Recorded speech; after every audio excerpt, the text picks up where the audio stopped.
I am going to call the October 22nd City County Planning Board virtual work session to order. We do have a board action item that requires a board roll call, which is item number 1. So I'm going to now turn that over so that our Mr. King can call the roll, please. And this is for the approval of the September 24th work session meeting minutes. So, Mr. Chairman, what we'll do, and this is a little unusual for work session because we generally don't have action items on there. So what we're going to do first is we'll call the roll. Yep. Once we're completed with that, then the first item is the September 24th work session minutes. So we'll need a motion, a second, and then we'll call the roll for the vote on that. Okay? All right. Thank you for that correction. So we'll go ahead and call the roll. George Bryan. Here. Melinda Dunnigan. Here. Jason Grubbs, I believe, is maybe late today. Tommy Hicks. Here. Clarence Lamb. Here. Chris Leak. Here. Bo McCray. Here. Brenda Smith. Here. Jack Steelman. Here. Okay, and now we are on to item 1, which is September 24th work session minutes. And if the board is ready, we'll need a motion, a second, and then we'll go back and call the roll on that as well. Can I get a motion for the approval? Move approval, Clarence. Motion by Mr. Lamb, seconded by Second. Mr. Bryan. Mr. King, if you'll please call the roll. Okay, George Bryan. Yes. Melinda Dunnigan. Yes. Tommy Hicks. Well, Yes. Let me go back. Jason Grubbs, I'll just say it for the record. I know he's not here, but just for the video feed. Tommy Hicks. Yes. Clarence Lamb. Yes. Chris Leak. Yes. Bo McCray. Yes. Brenda Smith. Yes. Jack Steelman. Yes. Okay, that takes care of item number 1, which is the only action item on the agenda for today. And Mr. Chairman, if you're comfortable, I'm glad to work through and get us going in the remaining items on the agenda. Yes, if you don't mind. Okay, thank you. Well, good afternoon, board members and council member Scipio and guests. Thanks for everyone joining us this afternoon. We do have 3 items to discuss on the agenda, and the first one is an item focused on cottage courts and planned unit development. And you may remember we brought a report to the board earlier in 2020 that included some ideas on missing middle housing. I think there were 5 in there, and the board did vote to give us direction to move forward in researching those items and moving forward with those. And so the first 2 on the list that staff selected were cottage courts and planned unit development. So Tiffany White has taken the lead on this item, and she does have a presentation she's going to share with the board and let you know where we're at on this. So I will turn it over to Tiffany. Thanks, Aaron. Good evening, everyone. Can you hear me? Yes. Yes. Great. I'm going to share my screen here.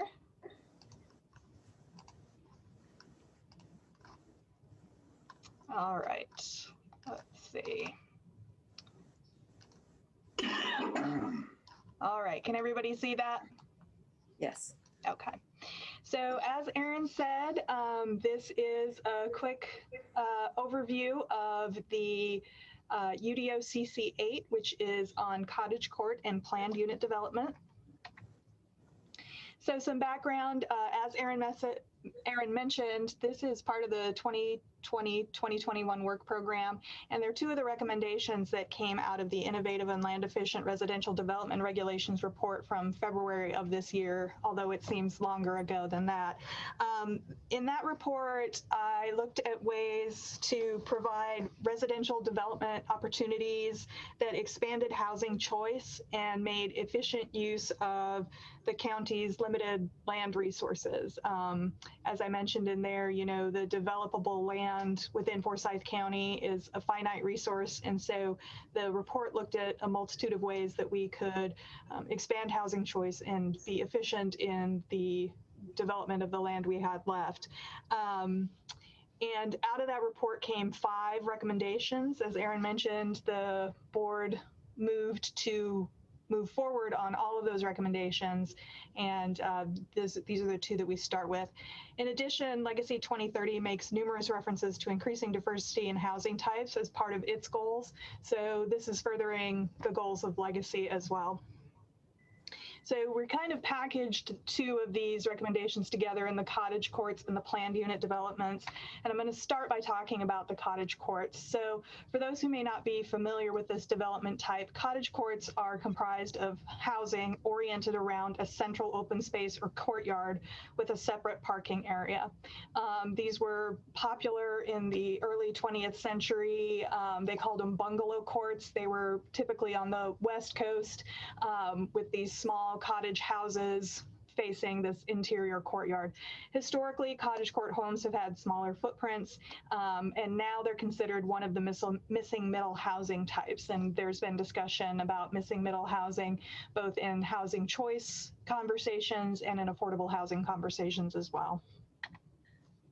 So just some additional information. Cottage courts provisions that we looked at in researching all varied to a certain degree based on where they were from, but all of them have some common themes. That is that the buildings are oriented towards that open space with the parking separated. There are a minimum and maximum number of units that are allowed within what is considered a cottage court, and that the cottage courts themselves have a pedestrian-oriented community feel to them. So not only within the court itself, but in relation to the surrounding community as well. So again, with the research, we found that things to consider when you develop a cottage court ordinance include zoning and zoning districts, lot size, building size, parking access, sanitation access, as in trash recycling, sanitation, and buffering, among others, including, if there are any requirements or regulations about the open space itself. There are a lot of things as we started looking into this more closely that really need to be thought about as you're developing one of these ordinances from scratch.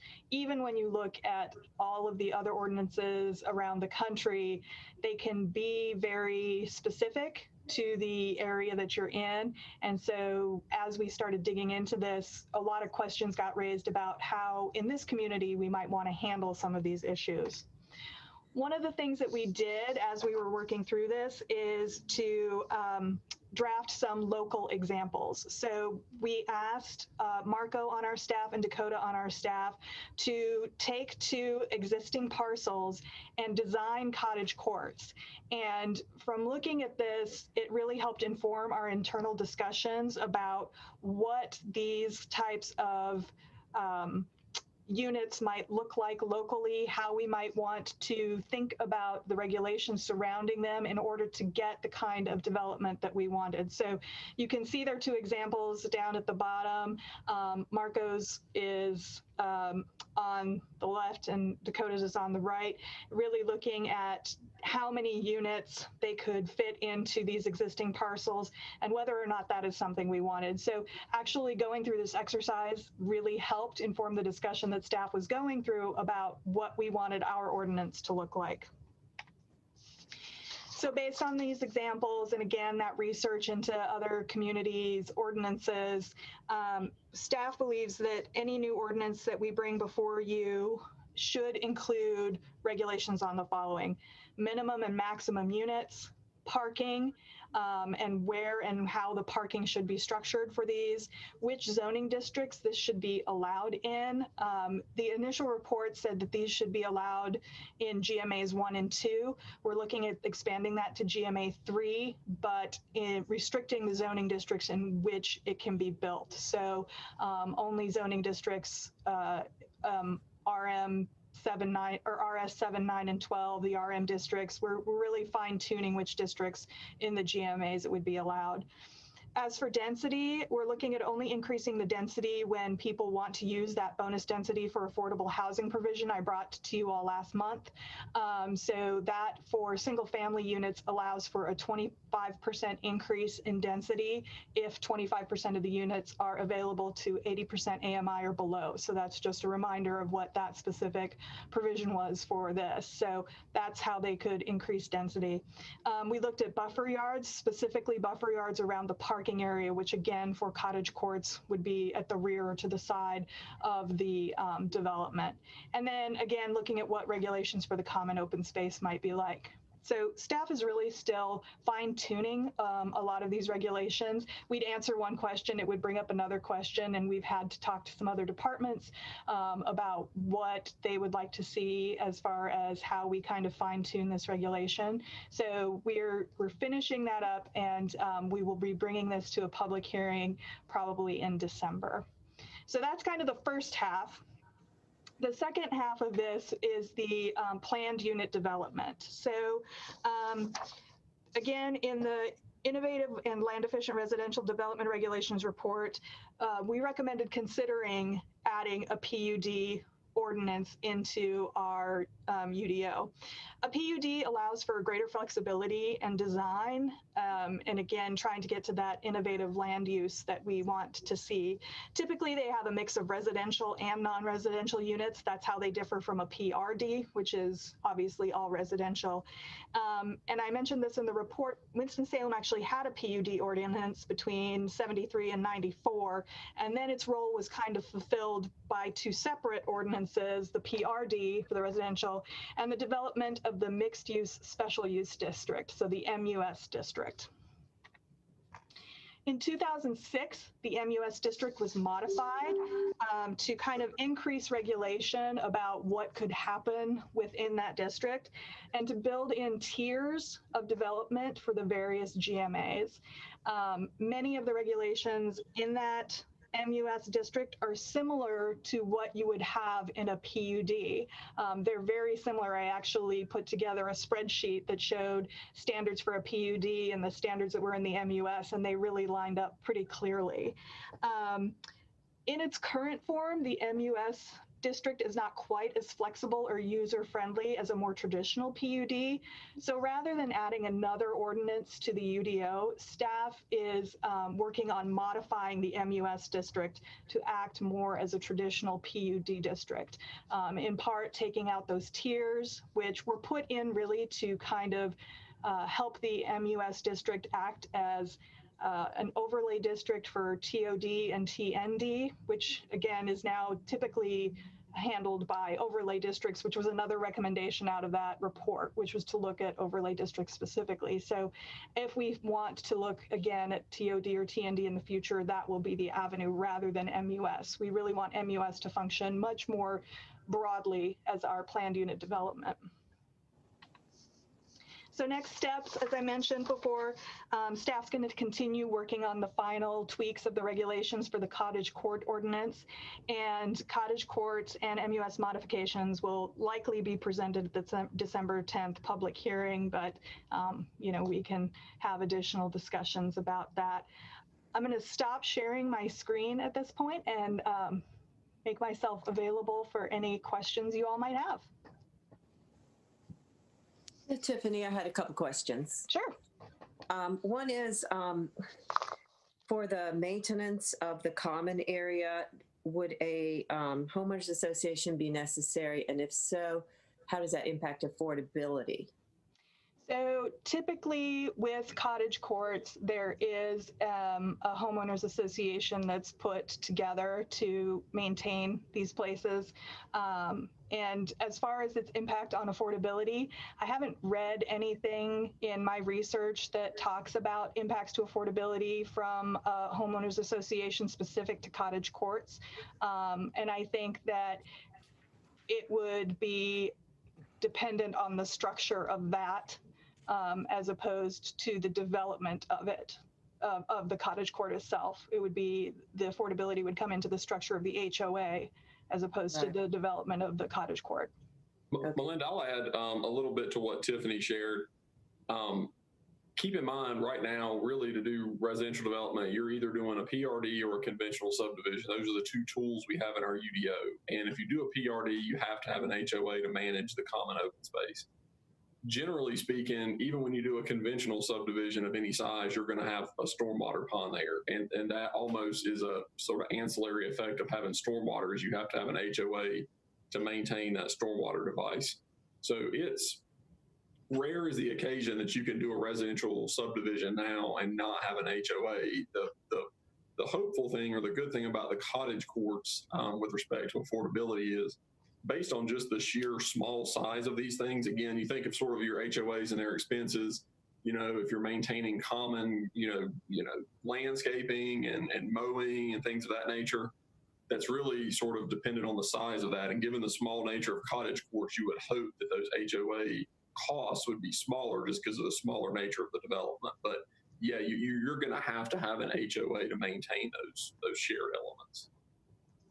And while we're on this, I would just ask if it's the inclination in terms of what's maintained to also include the parking, the lighting, the buffers, and et cetera, the sidewalks, because I assume all of that will be private.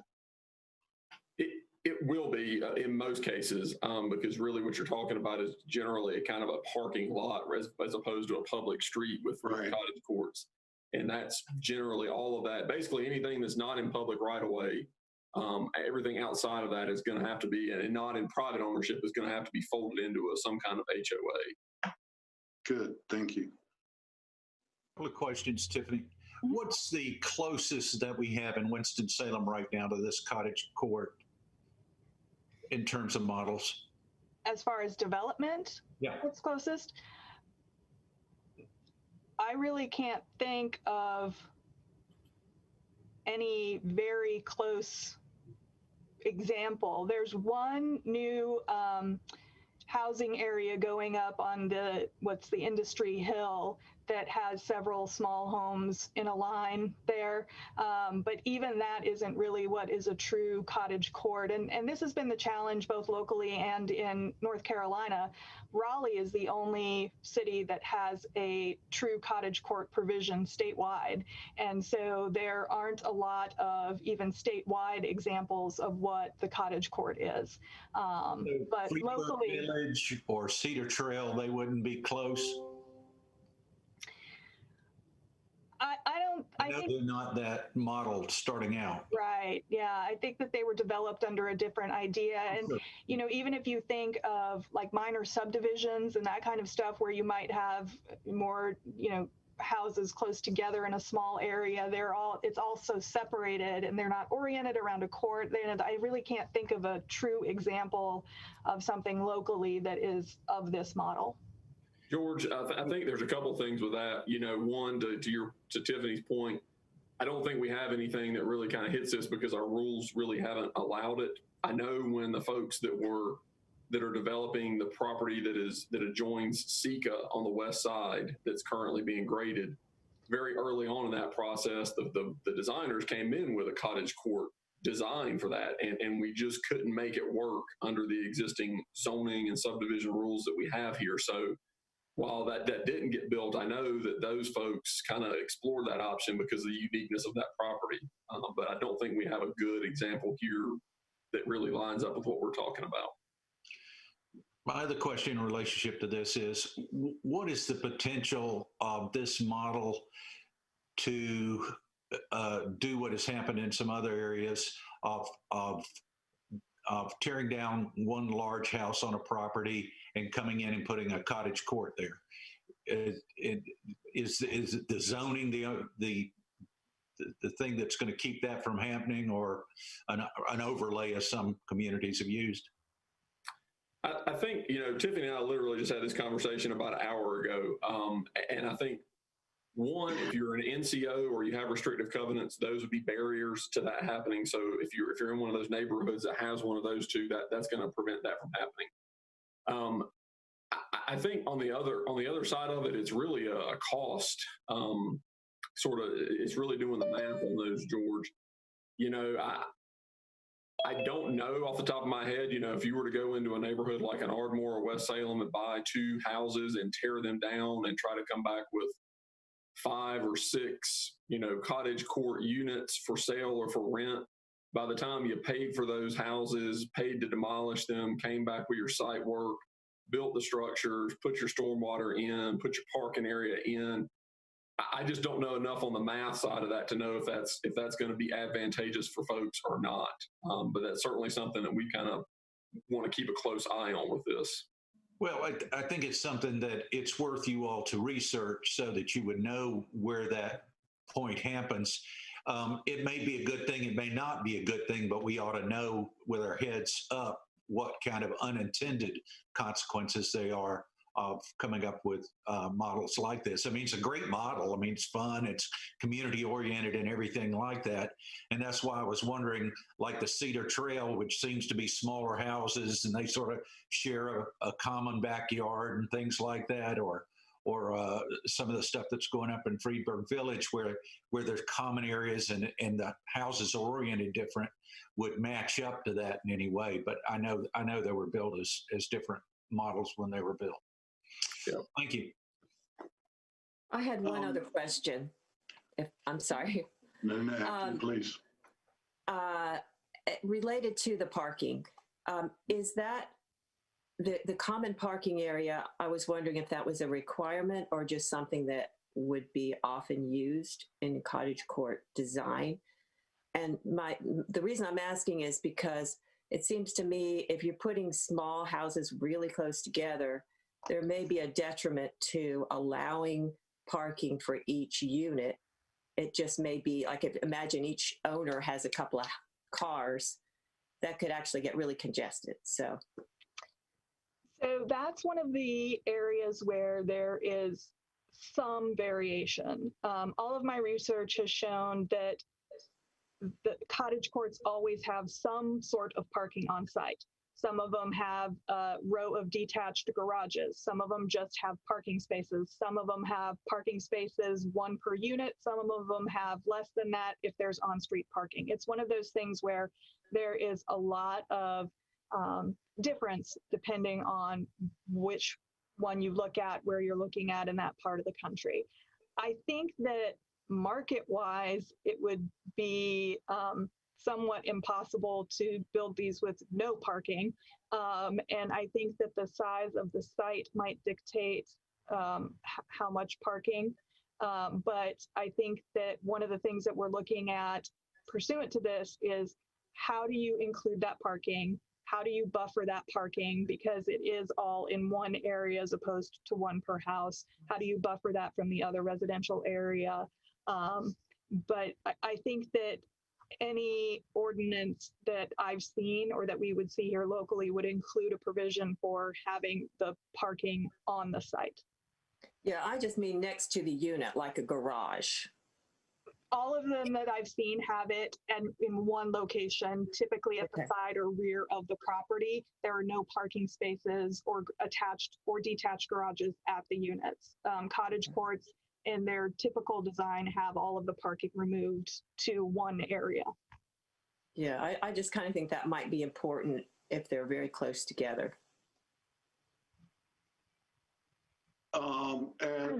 And all similar to a Brookstown Mill, even though that's multifamily. But all of the garages and all of the parking is all congregated together. I think Tiffany's right. When you start, when you can put the parking in kind of one location, it gives you a little more flexibility rather than trying to line up this driveway with this unit and this driveway with this unit. That's kind of why I think the parking tends to be in sort of one shared lot, and then, folks can have assigned spaces or whatever within that lot. But I think that's what generally drives it. And if you think about it, you're generally going to have kind of one access point, one parking area. And you may have, units on either side of that green. So getting, another parking area on both sides of it starts to kind of defeat the purpose. So that's why I think a lot of these, you see that one shared parking lot. And I will say that one of the things that came out of the examples that we had Marco and Dakota do was that they in Marco's example, you saw a few different parking areas, and that really kind of informed both number of units, minimum and maximum number of units, and how you might orient that parking. We had discussions about the fact that they both happened to be L-shaped lots and what that might look like. So, you know, as we've done these examples, again, as I mentioned, we're starting to refine these ideas down to what we think would be the best solution for us locally. And so that kind of includes looking at where and how that parking might be integrated to the site. Tiffany, did we look at unit sizes and impact on like sewer and impact fees? So is there like a max number of houses and flow numbers? And so that is kind of part of a larger conversation about impact fees in general, which we have heard from a lot of people are a challenge. But again, it's working with the minimum and maximum number of units. The impact fees will be increased when you're doing this kind of development, but I think that you need to consider the offset of that. But at some point, there's going to be a maximum above which they're not going to be able to go because A, we won't allow it, B, it wouldn't be feasible. And again, these are all kind of the things that we're starting to refine. But in general, I think that there needs to be a conversation had about impact and development of both these kinds of smaller clustered units and what that looks like for utilities in general. I just didn't know if there was more than the fee, the impact on the sewer system, right? So different types of units have different flow rates. And so is there like a max flow number that you're working towards? So like is 5 bedrooms too many bedrooms? Like, is that kind of a calculation that you're considering? I think we're getting at it from a different angle, Mo. I think we are, but more so, we instead of coming at it from the sort of sewer capacity usage, I think the conversations we were having with staff was more of, you know, when you think of a cottage court, you know, is a 3,500 square foot home, does that kind of fit in? Does it pass the smell test? So I think we were kind of looking at it from more of the sort of design and sort of fitting in with really what the cottage court is all about. So I think those are some of the discussions we've had. So I think we're going to get to the same place, but from a different angle. Right. Got it. Two follow-up questions. One is from the models that staff has designed that we saw this afternoon. Do either of them create any problems relative to access to fire apparatus and the distance from the parking to the furthest away house? So I think the design examples, Jack, that we put together were really for illustration purposes. So when we started this discussion, we first did like we always do for any text amendment. We kind of compared our peer cities, and we thought surely there will be something out there to kind of give us a framework to work from. And yeah, I think what Tiffany found is we really didn't find that so much. So we were kind of on our own, and we started talking about, you know, regulations and standards sort of out in space, and we weren't really getting anywhere. And so one of the things we did was, you know, instead of just coming up with standards at random, we said, well, let's take some sites we've looked at and let's design what we think are reasonable cottage courts, and then let's look at some standards, you know, based on those designs. And so that was the purpose of those. When we develop, or when we have a cottage court, if we get an ordinance and folks utilize it, those development plans will have to go through the same process that subdivisions and PRDs do now. And so fire will have to sign off on those. Sure. Hopefully, you know, each individual site will be different, but the thought being that these sites are pretty small, you would hope that fire will be able to service many of these units from the existing roadways that they adjoin, either that or the parking area that serves the site. So it's a little tough to have a kind of a one-size-fits-all answer on that, but at the end of the day, fire is going to have to sign off on all of these. And last thought for me to ask is, are you far enough along yet to have any thoughts about minimum lot sizes?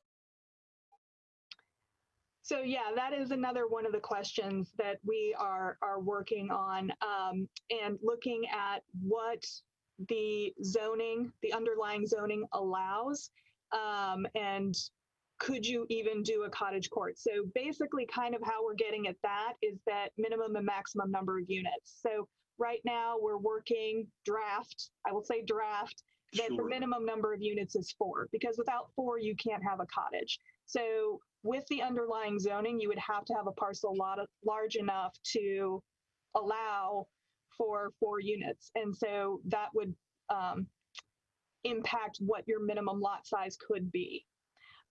So kind of looking at it that way. We are still in discussion about whether, in addition to having a minimum and maximum number of units, we also need to include a minimum and maximum lot size.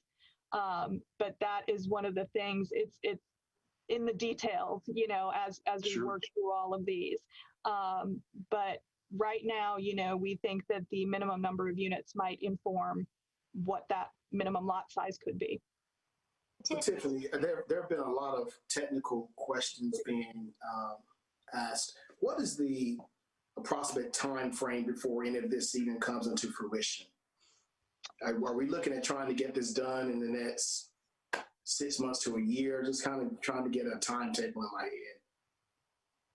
Mr. Chairman, we're going to try to get this to you. We've done a lot of cooking. I think the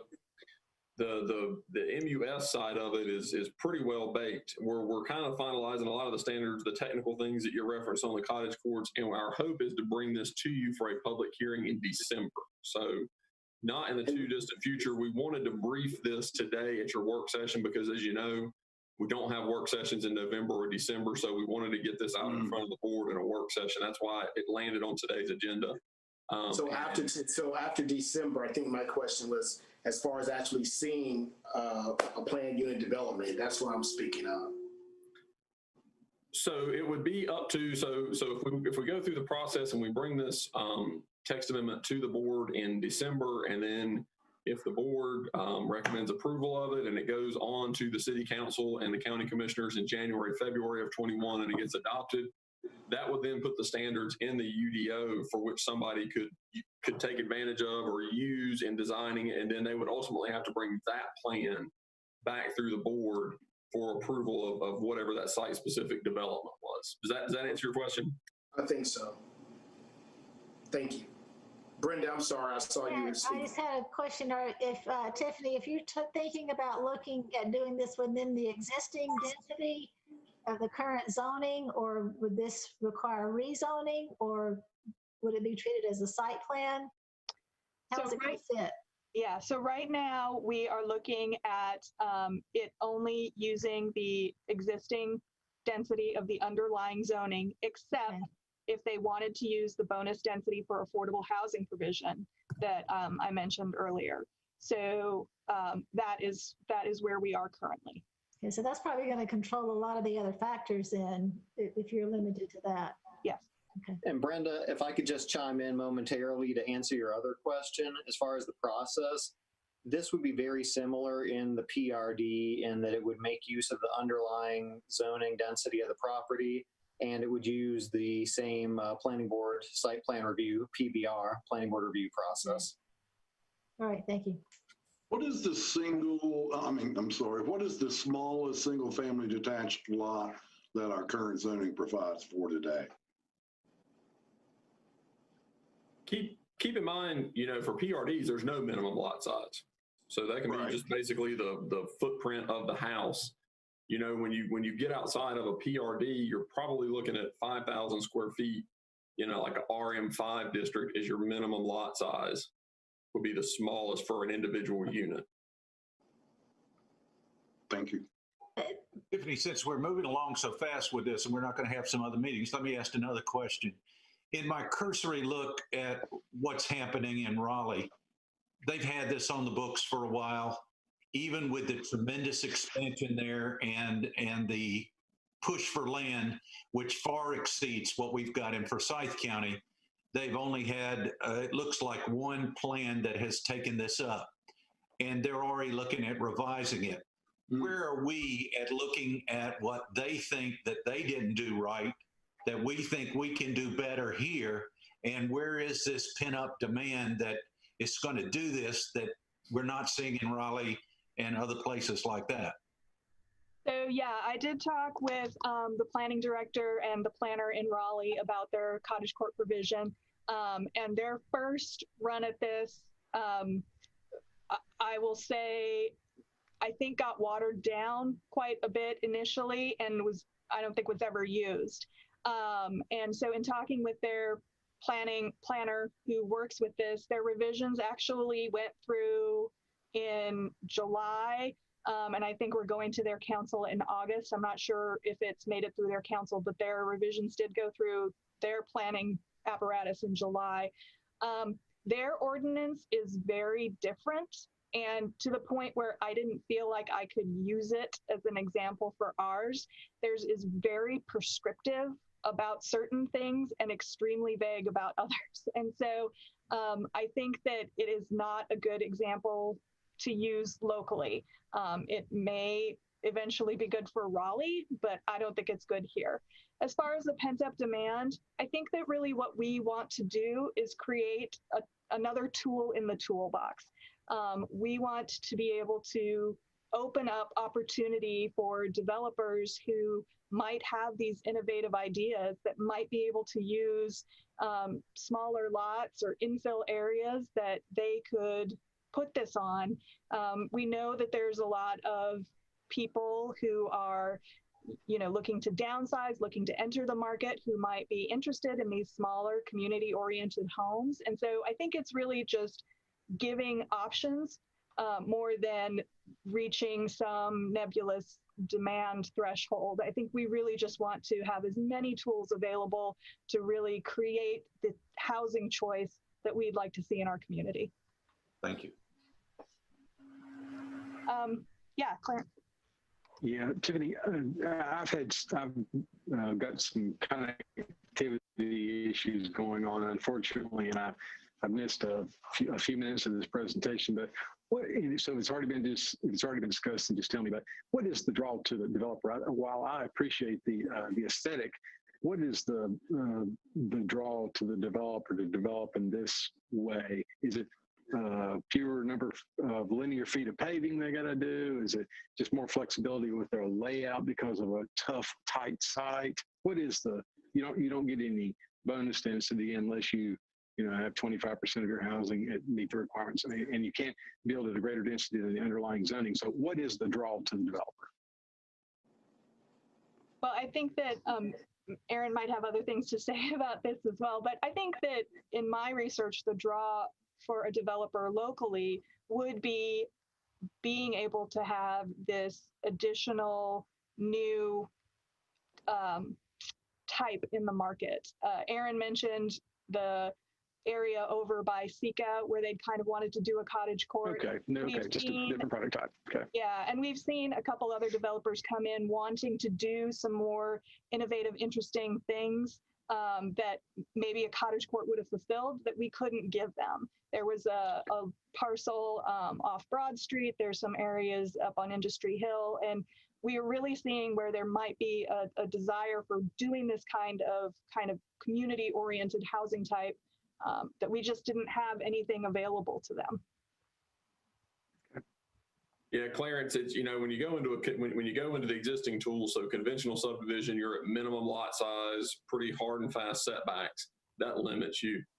If you're on a small site, the PRD is not the greatest because you've got 3 different buckets potentially of open space. You've got perimeter buffering. You've got a lot of other sort of regulatory challenges to meet, which is tough to do on a small site. And so this gives the developer a little bit more flexibility. It also, as Tiffany mentioned, it does kind of allow for a different product type, which we continue to hear from folks that do infill development that there's demand for. We just don't have an avenue to get that on the ground right now. So I think it's a combination of both of those. So I have a question because I'm ignorant to some of this. Who is the consumer for this? What type of buyer would want to move into this type of community? I think that there are a lot of people who might enjoy this kind of community. A lot of the research that we've been doing about aging in place, or the broader term is aging in community. This would allow for, a lot of times these cottages and cottage courts are 1 story. maybe 1.5. So that would allow for retirees and people downsizing. It's an entry level into the market. Again, typically these are smaller homes. And so people coming up into the housing market would be able to get these. People who just like that community oriented feel, that walkable feel. And again, we keep talking about infill and housing choice. So I think that in all of my research, those are kind of the groups that Cottage Courts are marketed to. Not that that's exclusive, obviously, you know. So it sounds like it's two totally separate, it could be two totally different socioeconomic groups. If you have people entering into the market and people downsizing from larger homes, is that what happened in Raleigh? Do you have any idea? Again, Raleigh hasn't built one of these. Hasn't had one of these They built. just have it on the books. Okay. Yeah. And again, their first go at this was not super successful, and so they just put in some revisions that, to my knowledge, haven't been implemented in a new process yet. Have you seen in other examples around the country this being used at all to satisfy unmet demand for student housing, Tiffany? I haven't on a small seen that. scale? Yeah, no, I haven't seen that. A lot of my research showed that it was good for retirement communities, you know, that offer a variety of housing choices. There are several examples of community land trusts using this as wholly affordable type housing. There were lots of examples of mixed income groups coming in and doing part affordable, part market rate. Literally every example you could think of, pretty much, but I didn't see student housing. And I don't think that's because it couldn't be used for that. I think that probably just the cost of that, they try to pack a lot of students in one place. And I don't think this would necessarily be really good, a good option for colleges. That's just a guess. Yeah, then perhaps the broader question is in terms of what's on the ground today. Is it primarily owner-occupied or rental or a combination? It's a combination, and that can be, you know, it can be a mix too. Yeah. So that's really a broad range. Thank you again.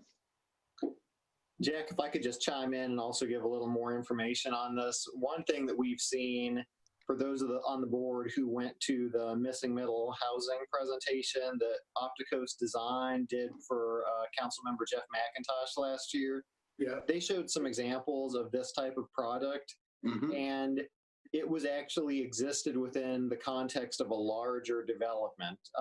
Something like Brookberry might be a good analogy locally. So in that case, the gentleman from Opticos was saying it was a lot of single professionals and people of that nature who, again, wanted maybe 1,200 square feet and 2 bedrooms and just not to have to do yard work, but still be part of a larger, varied subdivision. So I think, as Tiffany mentioned earlier, we're probably not going to see a huge proliferation of this. I don't think anywhere in North Carolina or really nationwide has seen a proliferation of exclusively this unit type, but it provides a more rich and varied urban fabric such as communities had 100 years ago. And that's kind of why you see a return to this in some of the neo-traditional communities and new urbanism and things of that nature. I think that's a great point. Thank you, Kirk. And I'll say, you know, one final thing, a lot of our research, again, in looking at housing types and diversifying housing types, there's a great report that the National Association of Home Builders did in conjunction with Opticos Design that does the missing middle housing.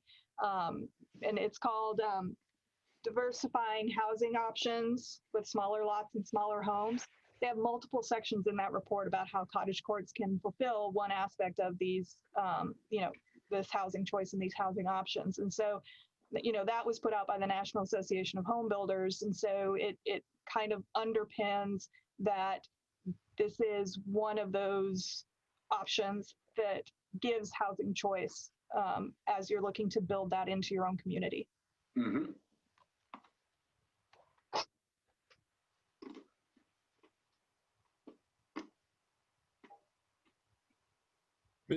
Mr. Chair, if you're, I don't want to cut anybody off. If there's any other questions, I know we have talked about this at great length so far.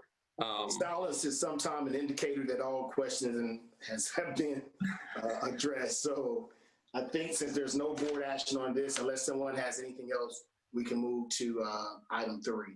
Great. And thanks for the discussion on that. You know, Cottage Courts is certainly kind of a new idea, and certainly, you know, we want to be very careful about this. And I think the discussion today has been very good. That'll kind of help guide staff as we move forward on this. So thanks for the thoughtful input from all the board members on this.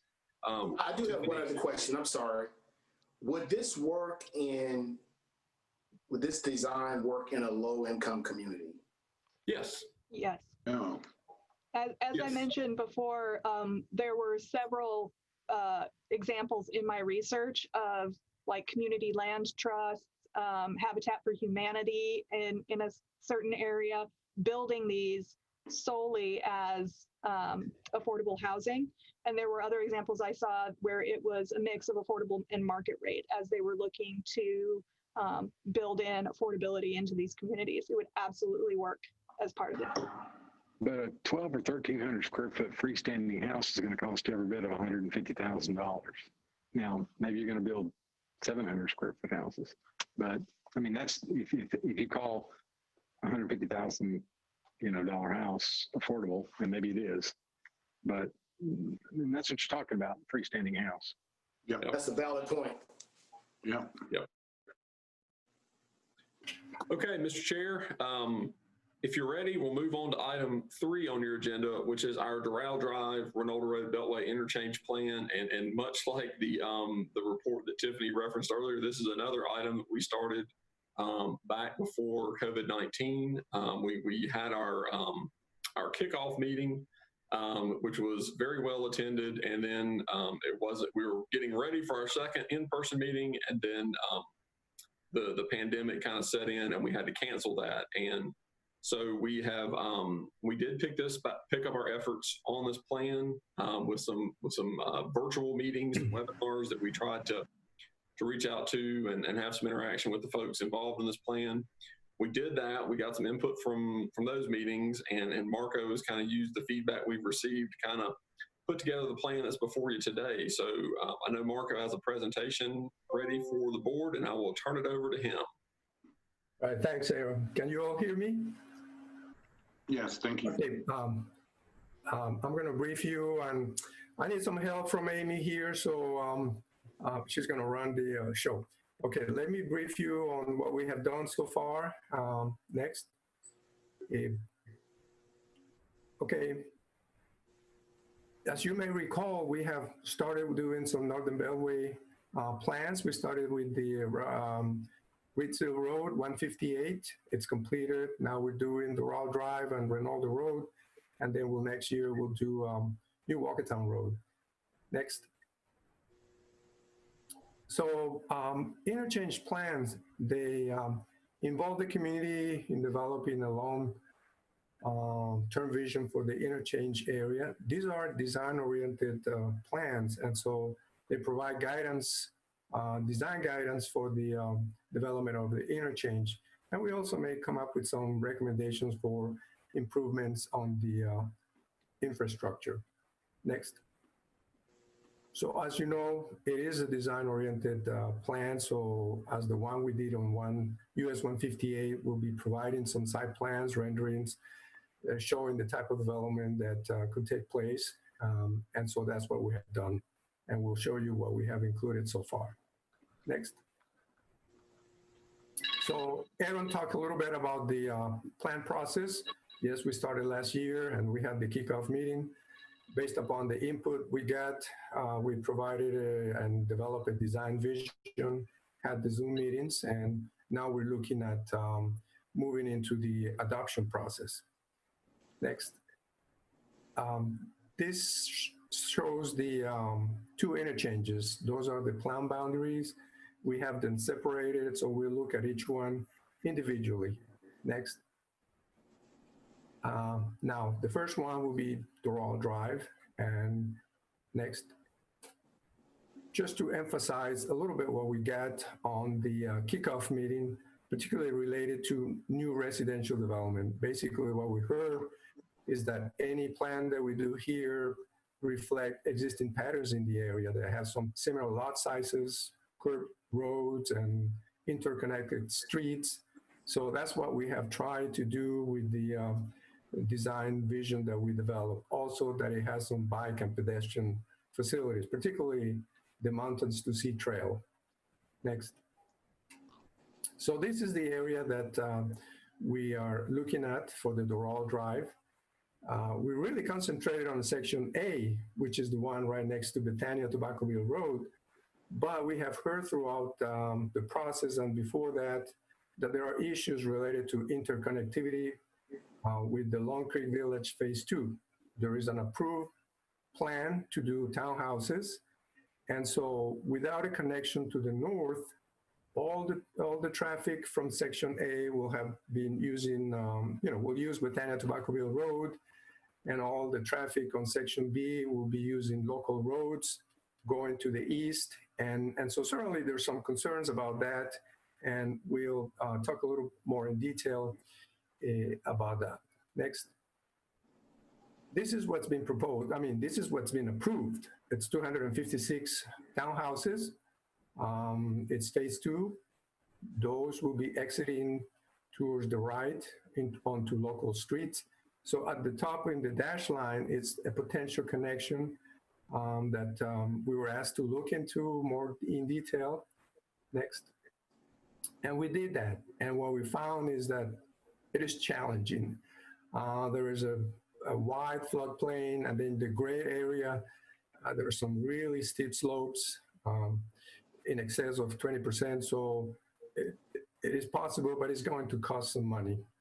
So Melinda talked to us. She had some concerns about this particular section of the plan.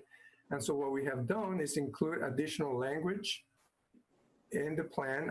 We can send you a copy of what we have proposed, and we can include the wording in the new plan, in the draft plan. But let me just give you an idea of what we're thinking in including. Next. First, we'll have a basic paragraph talking about street connectivity and the importance to have it, and the fact that we really don't, in situations where they have to cross, developer has to cross a creek, we really don't push for that connection because of the expense. But there may be instances where that connection is really needed in allowing for street connectivity and cutting the number of trips and the long distances that people will have to use if there is no connection. Next. This next paragraph explains what I just described. Section A, exiting into Bethania Tobaccoville Road, and then Section B, exiting onto local streets. So it's just framing the issue. And next. But the recommendation that we have on the plan, and we added this, is to really, for the city to explore funding mechanisms to help realize creek crossing connections. We thought that maybe a bond referendum or designating a percentage of property taxes to assist. Those are things that could be considered to create a pot of money to help in certain instances with creek crossing. Next. So let's just look at Section A, which is the one I said that we had concentrated on, facing on Bethania Tobaccoville Road. Next. The proposed land uses for this section include the yellow, which is single-family residential, and there is a little portion of intermediate density residential down at the bottom next to a townhouse development. Next. So really to come up with a design proposal for this site, we had to look at the environmental features. What's the site is telling us, and so we look at the steep slopes and the streams, the floodplain, and just trying to look at areas that can be developed without disturbing too much the site. Next. So we came up with 4 different areas. Those are the ones that could be developed much easier, and then showing some access points to get to those buildable areas. Next. As I said before, the community is really interested in having the Mountains to Sea Trail, which is designated to come somewhere around this area. So including that into the design and next, and having a connection to the to Long Creek Park via a bridge. I mean, that's something that will really add to the entire area. Next. So we came up with an overall design concept. It's a straight subdivision. It shows the RS20 zoning preferred. It highlights the steep slopes and the wooded areas are preserved.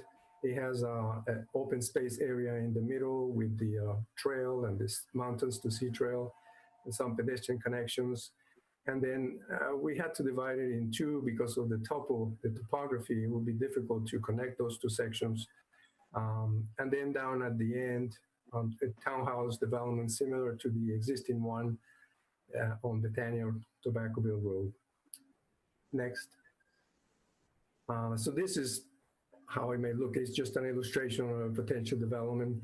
But Melinda had an additional concern, and that is about sound barriers. This development will be very close to the interstate, the Beltway.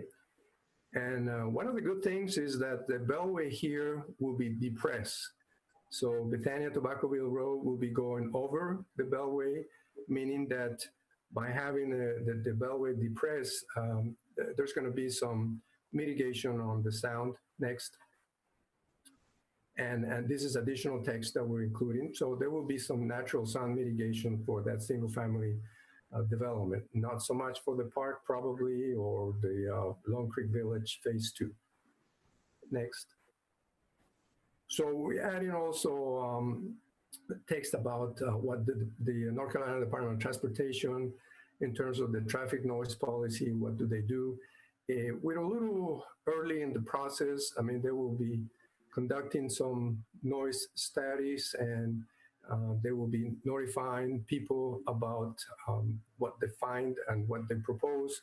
So really the recommendation on the plan next is to really encourage people to attend those public meetings and to see what they're proposing and to have their say into possibly where these noise barriers will go.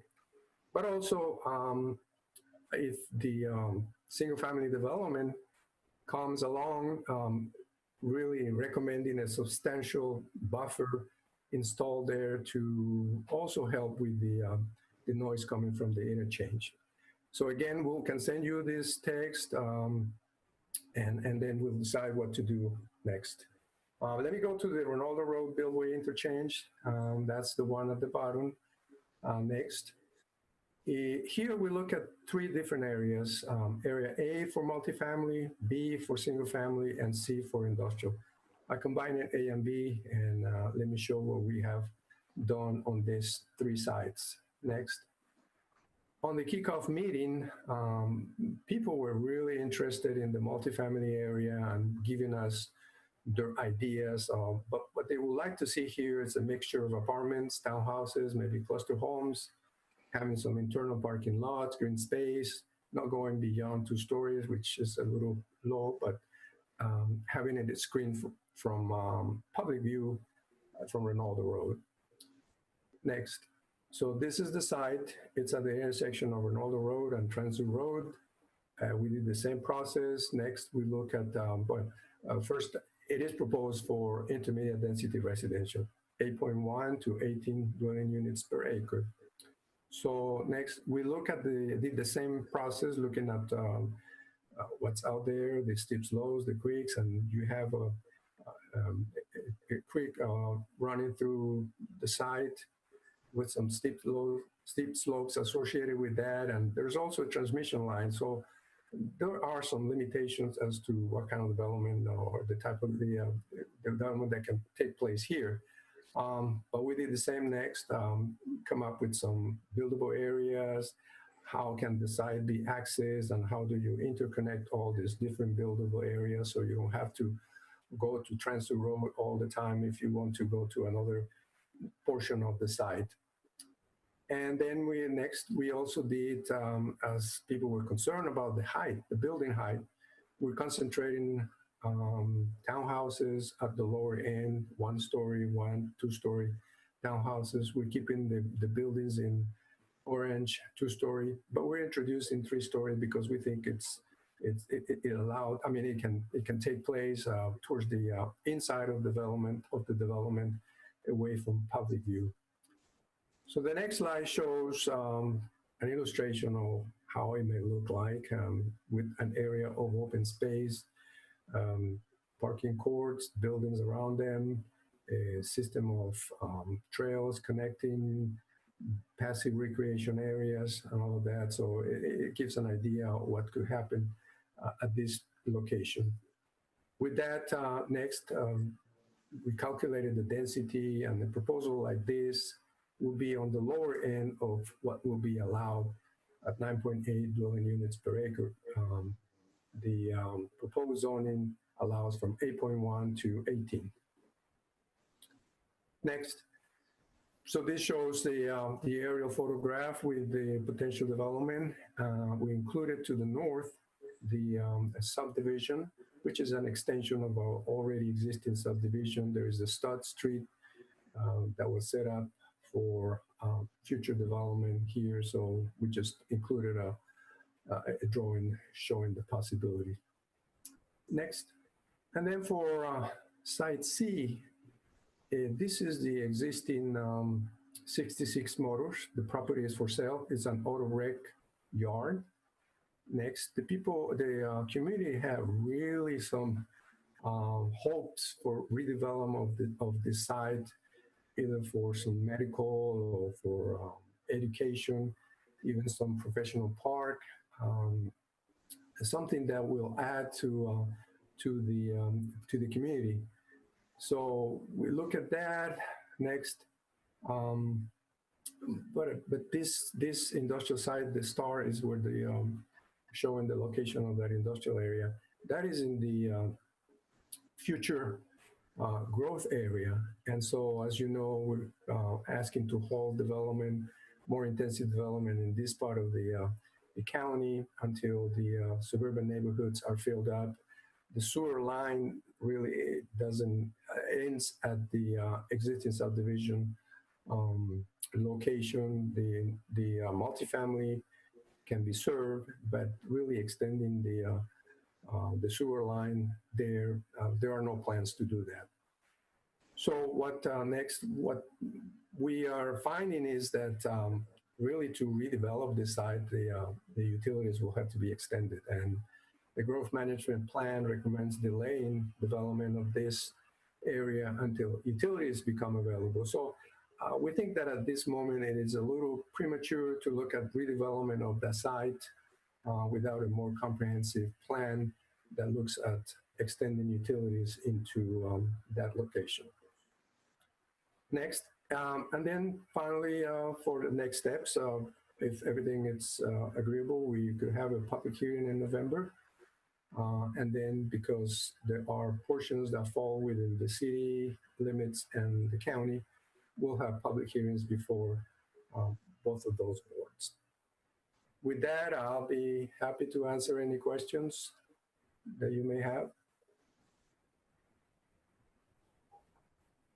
Marco, I just wanted to thank you for your attention to the issues that I raised.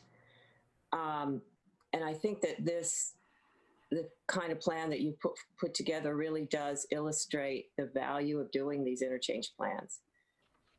Because, you know, what I see as one important value, that we're not talking about land use changes, we're just talking about design, but even just looking at the design allows us to anticipate certain issues that might arise. And I think that's what we need to do as this road develops, is see how this road might impact especially local traffic, and try to devise ways to keep problems from happening. And that's why I thought that connection was so important, the one that's difficult to make. in the Doral Drive section of the plan.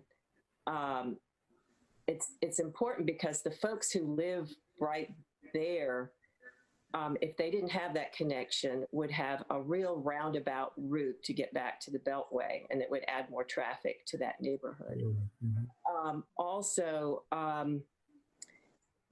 those are the folks that are bearing the brunt of the impacts of the Beltway, and you would expect them to at least get the benefit of better traffic and not having worse traffic as a consequence of it. And I think we may come up against this same situation as we go forward, as we look at other interchanges as we go west, where you have existing neighborhoods that are close to the Beltway. And so I just think it's important to keep that in mind and try to stave off problems that could develop. And I really hope that something can be done to make that connection, should that subdivision that you're talking about be developed next to the ramp, because it would also allow people to access the northern section of Long Creek Park. And Long Creek Park, as you can see, is a very sprawling park that kind of snakes around, and I think it's really important to have some northern access to the park, some type of parking lot that folks can get to. Otherwise, it would be a very long walk to get there from the existing parking lot, which is much further south of that site.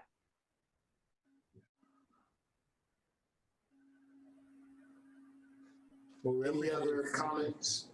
Marco, where are we thinking that this new and more dense development is going to go for retail? Where are the paths that you see? I mean, I'm not seeing in the plan for Renolda retail. So where are you thinking traffic's going to go to do all that kind of business? Well, as you know, we have adopted area plans, and in those adopted area plans, there is nothing related to extending retail up into this area. And so I think from what I recall on some of those plans, it's more on the reuse. If you go south on Renolda Road, reusing some of those properties that are underutilized, that have commercial zoning, but not extending retail up to this interchange.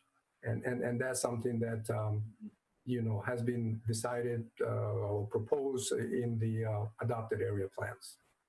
Well, I mean, 67 Motors is debatable about what that is. You got the restaurant that's right there on Transo. You got various other places there. I don't know how many of those properties are zoned so that they can have a gas station or food or something like that that's in that area. But are you feeling that folks are going to jump on the Beltway and run over to Rural Hall? Is that the direction that they're going to go? Or are we expecting them to run down Renolda Road to those underutilized and those shopping centers that are currently sort of falling apart, and maybe they'll be revitalized? Yeah, if you use the Beltway, certainly you will be in close proximity to Rural Hall, and then using Renolda Road to provide some of those needed uses. But see, as you saw on the growth management plan, basically the west side of the Beltway, it's either future growth area or rural. And so that's why, we're not looking at adding more commercial development, or through the area plan process, that was something that wasn't included. Yeah, I'm just trying to get a sense for where the flow is going to be traffic-wise for the people as these become popular. And it's already happening, of course. Yes, and you're right. I mean, the restaurant will go away. I mean, that's something that will be taken by the Beltway. And so right. Okay. Then you don't have much around that area. It may be the industrial, but, who knows what kind of ground contamination you will find there. So, and without sewer, it's very limited what you could do. So I think from what we have at this point on the adopted area plans is either channeling people by using the Beltway to go closer to Rural Hall or down on Rinaldo Road. Okay. I'll just hop in to George's question and say that I have tried to, in my mind, envision beltways around cities that are in place today. And I can't think of one that doesn't have convenient retail in at least one quadrant of most of the intersections. I honestly think it's okay to rethink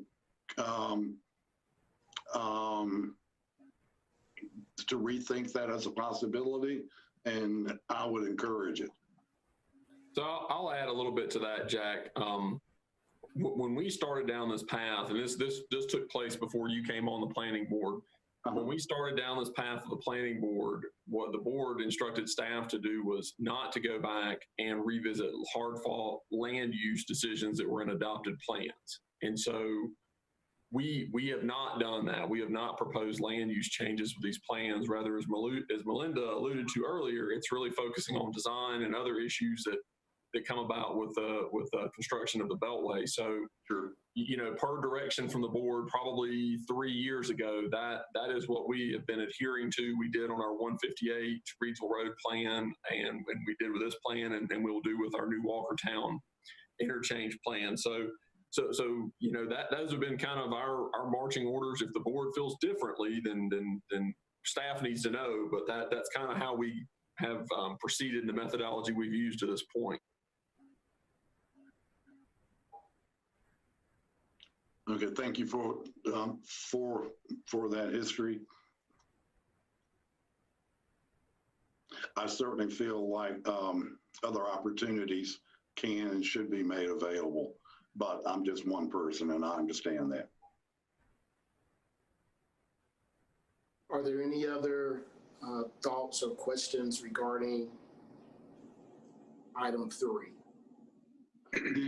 The only other two things that I have made notes about is just to say, as an extension of what Marco has said, in the absence of the public extension of sewer across the new road to the quote industrial site, may as well never call it an industrial site because it's not going to be. It just very realistically isn't going to be. And the other is, I'd like to back up for a second to the Doral Road information.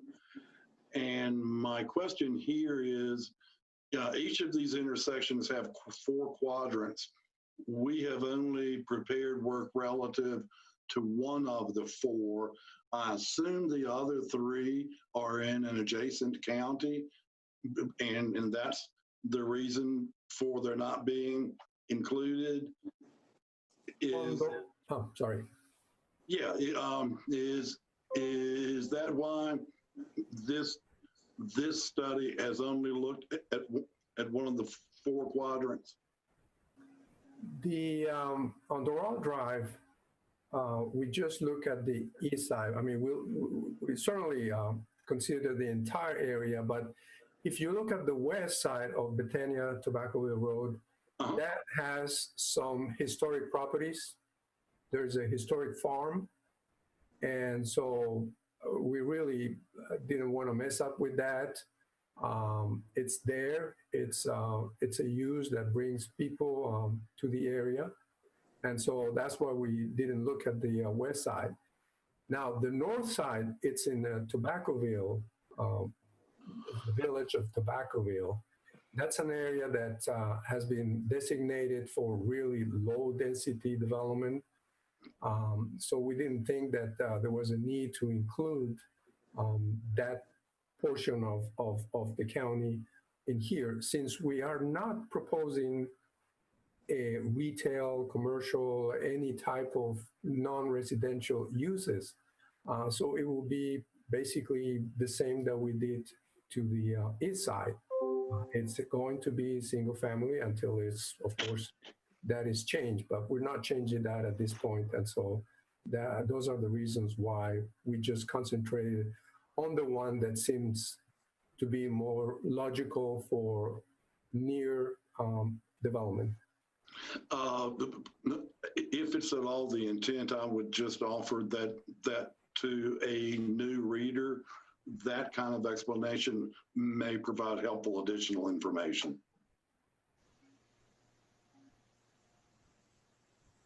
I was sure left wondering.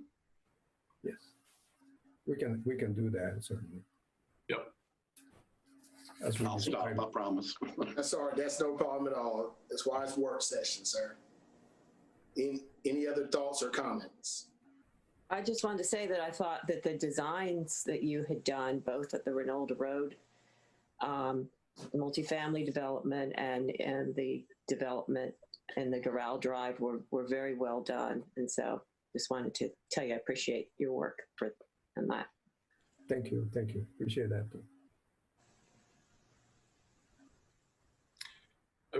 Okay, Mr. Chair, if you and the board are ready, we can move on to the next item, which is item 4 on your agenda. That is our work program for January through June of 2021. So you'll remember back in July, instead of bringing you a 12-month work program, we brought you basically the first 6 months of the fiscal year, and that was largely due to the uncertainty that was brought on by COVID-19 and how disruptive it has been to the things that we had planned. And so the first 6 months of the work program were really carryovers and items that we were working to complete. What we have for you on the balance of the fiscal year are some more new items to add into that. Kirk Erickson is going to kind of go through these, and you've got the work program that was sent to you. A lot of the newer items were highlighted in yellow, and Kirk will kind of go through these and add some color to them. But you know, as we sit here today, you know, getting towards the end of October, you know, I think staff was thinking hopefully we'd have a little bit more clarity and the clouds will begin to part with respect to COVID-19 and give us a little bit better information about how we can move forward. And as we sit here today, and if you looked at our case numbers in Forsyth County in North Carolina, that is not the case. So what we have tried to do, as you know, we believe wholeheartedly in community input and giving folks an opportunity to participate in our planning efforts. And so, you know, with COVID-19 certainly appearing to be on the horizon for a large chunk of the next 6 months, likely, we've tried to come up with some work items, and we have quite a few that are really more in-house items, whether it be text amendment studies, what have you, that are really focused on things that we can do in-house that are not really kind of outward focusing public interaction type work items. We would prefer to save those until certainly conditions are such that we can get back out and engage in our traditional kind of participation. So I just want to kind of give that overall view of kind of what we were trying to do with this work program, and I will turn it over to Kirk so that he can kind of run through some of the items on here with the board. All right, thank you, Aaron. Good afternoon, board members. Just a few opening remarks before we get into some of the specifics of this. As we do anytime we look at the work program, we try to source as many of these recommendations as possible from Legacy. Certainly, we're kind of reaching the short rows on Legacy, and you'll see what that leads to in one of our recommendations in this work program year. But certainly, we also try to be respectful of comments the planning board made at various zoning cases throughout the year. We ran this by our city and county manager to get their input. And also just, we have a very forward-thinking staff, as you all are aware, and some of these ideas are just came out as a result of kind of staying on top of trends that our staff has done in their downtime. So I'm going to go ahead and try to share the screen here. Hang on just one second. You all should be seeing the work program. Can everyone see it? Yes. Okay, what I've done, and I also sent this out or had Beth send this out, so hopefully you all have seen this previously, but I've highlighted the new or significantly different items in yellow there just to draw your attention to those. So the first one is starting work on the comprehensive plan update. again, as I mentioned, we've really kind of reached the end of the line in terms of items from legacy that haven't had any movement on them. It's been, well, we started Legacy 2030 in 2010, so that was 10 years ago. And by the time we get a new plan prepared, shopped around to stakeholders and adopted, we'll probably be at sometime in 2022 or early 23.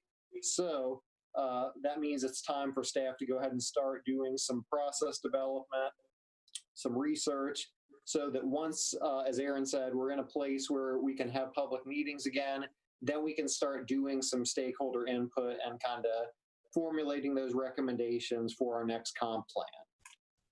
The next item is related to the downtown streetscape master plan that you all recommended approval of a few months ago, that Amy on our staff did. This would actually be preparing a text amendment that would implement those recommendations. So when new development came in downtown, they would have to comply with whichever of those recommendations were folded into the text amendment in ordinance form. So again, it's really important to have that link between kind of the visionary planning, but also the implementation piece to make sure that that plan is carried out. The next item came to us at the request of the City Council. They've asked for a follow-up discussion on a few sign ordinance provisions. So we're going to be bringing that forward in the early part of 2021. Again, the sign ordinance was largely overhauled close to 15 years ago, and there's an amortization provision that went along with that. So we're reaching kind of the end of the line on that, and I imagine some of their discussion may center on that as one of the topics. The next item also came to us from City Council. They requested via their General Government Committee a few months ago that we bring forward a report on current standards for accessory dwellings in other peer cities. This will likely turn into a text amendment that the council will have us bring back through the planning board for further discussion, but without knowing specifically what they may ask of us at the committee meeting, we did want to budget some time to carry out that request.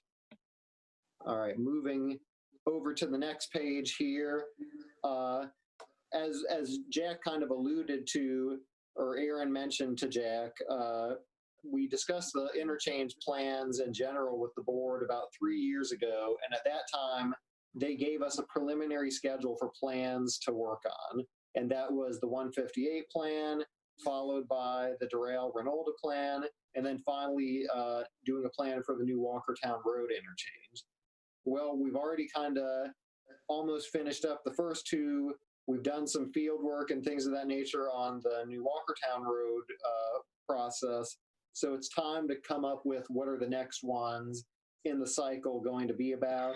Certainly, Jack, this could be an opportunity for board members if they feel that the methodology we've used is not really the most effective methodology for doing these plans, if they want us to consider changing land use recommendations from those that are in the adopted plans, this discussion could allow board members to bring that up as well. So certainly a timely discussion item. Again, going back to the new Walkertown Road Beltway interchange plan, we've already had this in the work program that we presented to you guys for the first 6 months of this year, but we're planning on carrying this over into the next fiscal year so we can do some public input after things have kind of calmed down some in the COVID world. And again, we're just not sure when that's going to be at this point, but we don't want to shortchange public input just for the sake of COVID. Going down to the next section of the plan, there's a couple of things that the county manager had us put on here. Those would be assisting with implementation of the Smith-Reynolds Airport Aerotropolis plan that's been going on for some time now, and the county's efforts at developing the Tanglewood Business Park. So those are valid things that we're just showing on here on an as requested basis. We also have a text amendment that came up directly from board discussion on standards for self-storage buildings. This is related to the Country Club self-storage case that we saw a few months ago. There were some board members during comments for that item that specifically kind of raised the point why don't we have design standards for these things that would make them operate more clearly and better when they're in neighborhood context? So that's what this text amendment would endeavor to do. We have a whole raft of items related to the Public Art Commission. And again, as you all know, that's a separate commission that was put into place a few years ago as a result of the public art plan that you all recommended approval of back in 2016. Certainly, that commission directs the work program for that entity, but we did want to make you aware of the fact that some new projects they're going to be working on is a phase 2 RFP for Marshall Park public art, doing some short-term unplanned public art projects. An example of that would be art that was done at the fairgrounds building kind of on a temporary basis, other things of that nature. Doing a map of local public art installations. So maybe even though folks are at home or isolating with COVID, they can download this map or access it on their device and kind of go see in their car or on foot with their mask where some of this public art is. So again, kind of doing that as a way to connect citizens to our resources. The last art item is a percent for art ordinance. That's something that was recommended in the long-range public art plan that is currently awaiting city council approval. You guys will get a briefing on that plan once it goes through its adoption process, but one of its main recommendations is developing an ordinance that would require a set aside of every new publicly funded project for providing art and aesthetic beautification for those projects. Again, it's called percent for art because that's usually 1% of the budget, but again, it depends from community to community. But the main point I wanted to make is there's a lot of stuff on the plate for the Public Art Commission and to make you all aware of that. Going on to the next page here, another item that the county manager wanted us to include was making our staff available to provide assistance to county code enforcement staff. There are certainly some things they may need from a planning perspective, and this would just be on an as requested basis, so not a huge lift to add this to the work program. The next is something that you all have heard about previously with the grant that we got for Ballew's Lake Park, the proposed park that the county wants to do on some land that they're going to be buying from Duke Energy. Marco will be coming up with a conceptual master plan for that, and probably also with some help from Dakota on that as well. So you may be hearing from both of them on that a little later on in this year. Again, to Aaron's point about kind of taking this downtime, if you will, to sharpen our tools in our toolbox and do some research that'll help us better be prepared for when we do public engagement again. We wanted to come up with some recommendations for virtual public outreach and engagement. So even when COVID goes away, the lessons we've learned from doing virtual outreach during this time are lessons that are going to be very useful when we do future interchange plans and our next comp plan, in terms of making sure we have opportunities to do the traditional in-person outreach, but also providing some more high-tech virtual options as well for the folks who find it easier to participate in that way, and just make the planning process more egalitarian along those lines. Tiffany, as you all know, has been working on the Census Complete Count Committee for the last 2 years and did an outstanding job on leading that effort for the community in our department. But even though the census has finished kind of its public input phase, now the fun starts in terms of the Census Bureau processing those results and coming up with some follow-up information. And we've already heard from the county commissioners and city council, and I imagine you all as well would be interested in kind of some follow-ups once we get some information back on this census effort. So we wanted to go ahead and make that a work program item. The last item here that I think is worth mentioning is one thing that you all have heard us talk about in the past, or certainly seen the city and county management, is making sure that our workforce is representative of our community in terms of viewpoints and diversity.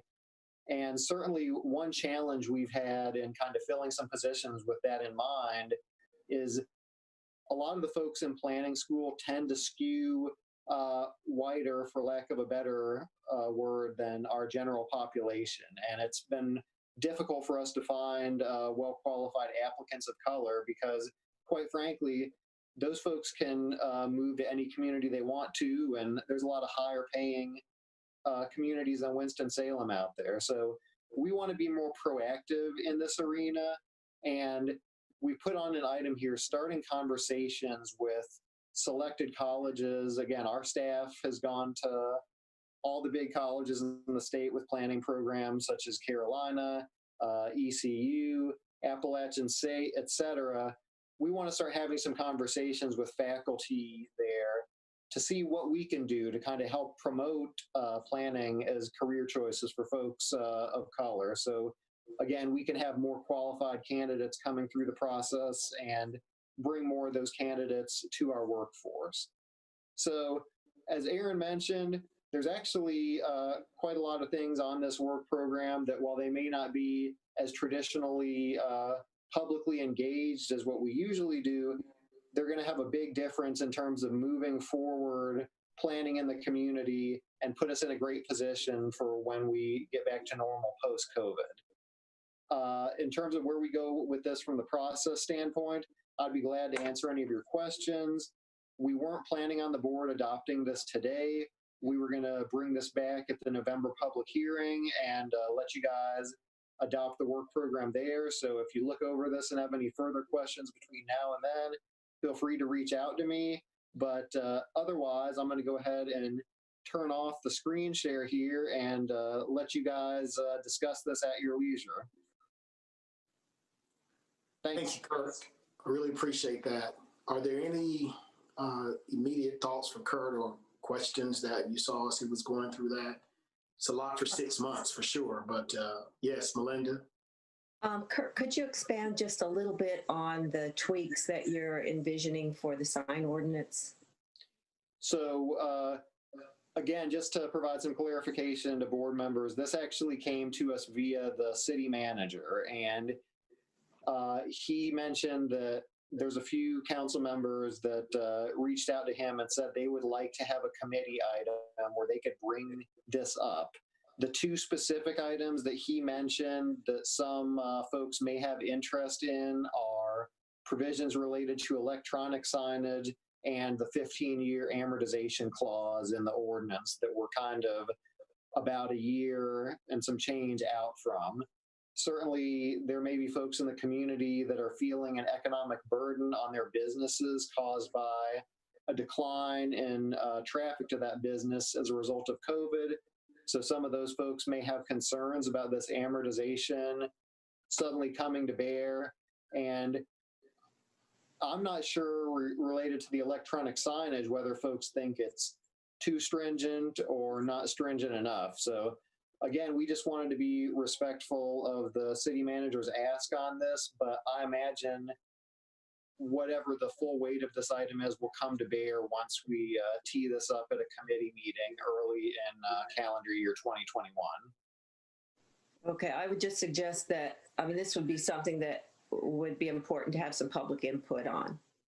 Absolutely. And just to clarify, Melinda, anything that the CD Hog Community Development Housing Committee raised that would require a text amendment, that would have to go through the full public input process involving the planning board and reaching out to stakeholders such as the Neighborhood Alliance and the business community that we would use on any text amendment that we propose. So your point is very well taken, and we'll certainly bring back whatever that item is to the board.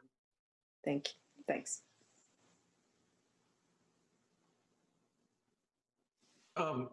Kurt, when you begin to look toward what kinds of things virtually may go into the future, I think we're still not being very aggressive enough on marketing planning board meetings, that the link to these meetings isn't being sent out to neighborhoods that are being affected by this directly. I'm personally have been a little bit disappointed in the virtual attendance of the wider community. Now, I know some of the planning stuff is fairly boring and, detail oriented. It isn't fun to watch maybe, but I was expecting with this move to virtual to draw a wider group, particularly if we could market to folks that had interest in this and do more through paper, social media, and things like that. So I would encourage us to keep looking at ways to get more involvement from the community in planning in the future, because we're free to do that with virtual. Thanks for the comment, George. That's definitely a good point for us to keep in mind as staff prepares that report in the first part of the year. So a very good reminder to kind of think about ways we can reach a wider audience with planning. Anyone else?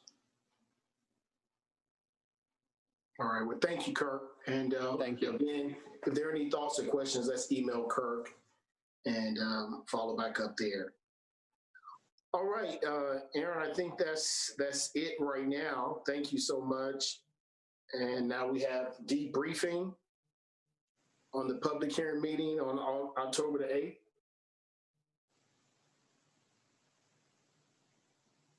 We're good? Is there any follow-up on the Kent Road, Arbor Road traffic comment? So the Arbor Road case was, the Arbor Acres case, rather, was approved by City Council at their last meeting. It got continued for 1 month, and City Council did approve that rezoning. There was significant discussion about traffic out there.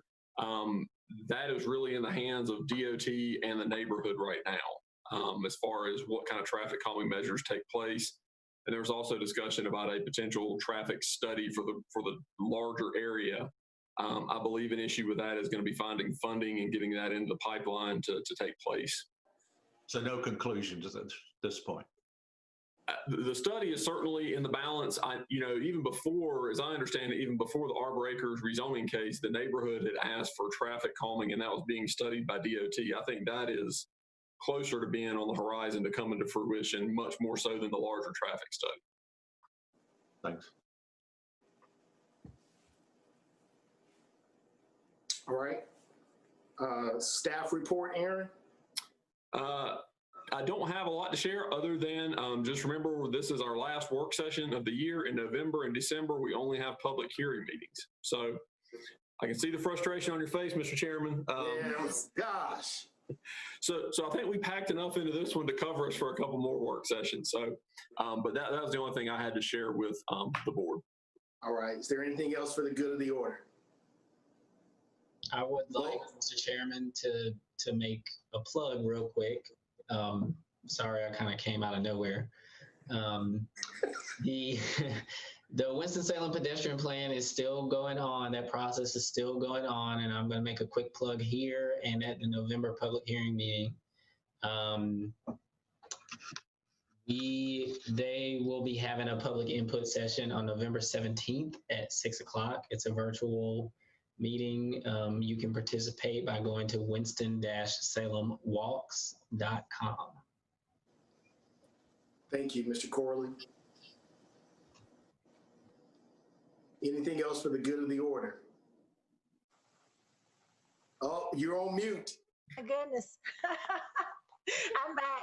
Have a motion to adjourn, and I hope everyone gets to enjoy these last few days of daylight at the end of the day. For that long Yeah. Is there a second? A second. Second. I don't think there's a need for a roll call. Everybody, good night. Good night. Thank you. Thank y'all.